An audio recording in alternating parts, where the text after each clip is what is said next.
But then obviously March 2020, COVID hits, and everything just comes to a screeching halt. I'm going to read another excerpt from the article right now. Drew returned to Las Vegas to an empty house, to loneliness, to not knowing who he was. A week later, he went to a gun store to purchase a weapon. He returned March 30th to pick it up. He had no distractions, none of those surface-level conversations or jokes or light moments. He couldn't go to the stadium. He couldn't meet with friends. He couldn't go out, just him and his thoughts that he had built up for 2 decades. Like a lot of people have dealt with depression, COVID just intensified that. The time by yourself in your head, thinking through scenarios, it's a really tough time. Talk us through, which now brings us to April 16th, 2020.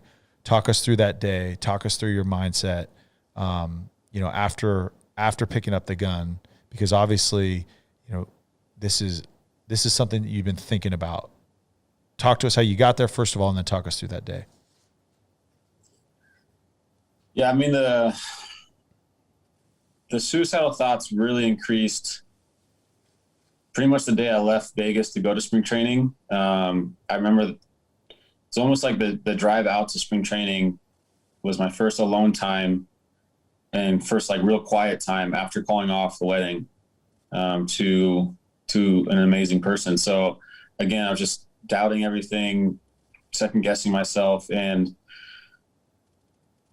I just felt like I was failing at everything. Everything I touched, I thought I was making it worse. And the suicidal thoughts started to really come to a more concrete possibility where instead of just like passive, am I meant to be here? Like, what am I doing here? Kind of thoughts. It was more like, I wonder if I can actually like end this. And unfortunately that happened when I was by myself. But again, when I would get to go to the stadium and get to do all these things, I was able to let my real self come out and interact with people and do what I needed to do to possibly succeed at baseball. So once that kind of got taken away from me and everyone else in this country, unfortunately, but because it was just all so fresh, a month later, I come home to my house being empty. I bought a house a couple years prior, and I only knew it with Diana and our dogs. So first time I walked into the house and didn't hear my dog's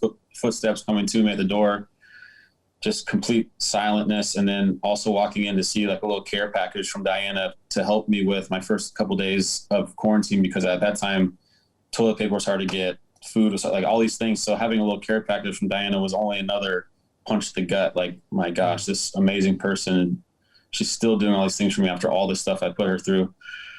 Again, just led to more self-criticism and just unrelenting bashing of myself, of how bad of a person I am. So that was the start of my quarantine. It led to a month of a lot of drinking, a lot of reaching out to try to distract myself as much as I can. My sister and I worked to get a foster dog to help me, maybe possibly help me with my loneliness. And it didn't work out that well. And then even later on in the quarantine, I actually reached out to a breeder to try to get a new dog. And that was on April 13th. I went to go pick up this puppy, and I had obviously had plenty of guilt built up at that time, knowing that there was a possibility of doing what I ended up doing. But for some reason, the puppy was just like too much. I was there getting ready to take this dog home, and I just like had a realization that I'm going to do this soon, and I can't leave this new puppy by itself.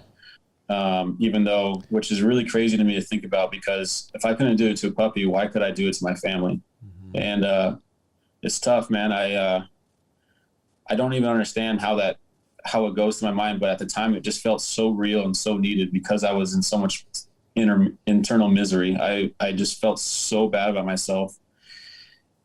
And it led to the next couple of days of working on a note and trying to try to explain what was going on in my mind. So that way there was as little amount of question as possible for the people that I was basically going to be leaving behind. And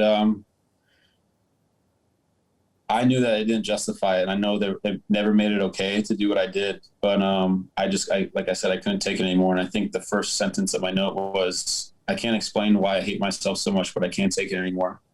So that was where my note started. And it led to a lot of explaining and looking back, realizing and not enough justifying, which nothing would have justified that. But I just wanted to try to make it as easy as possible for such an extreme thing. And that led to April 16th. And once I finished the note that morning, I knew that I technically had nothing else left to do besides do it. So I attempted to go do it in my truck somewhere else. So that way there was less of a horrific scene to walk into for someone. Maybe a stranger can find me and I wouldn't have to traumatize someone in my family or friend even more. But I was uncomfortable doing it in my truck. So I came home and ended up attempting suicide and shooting myself in the head on April 16th around 8 p.m.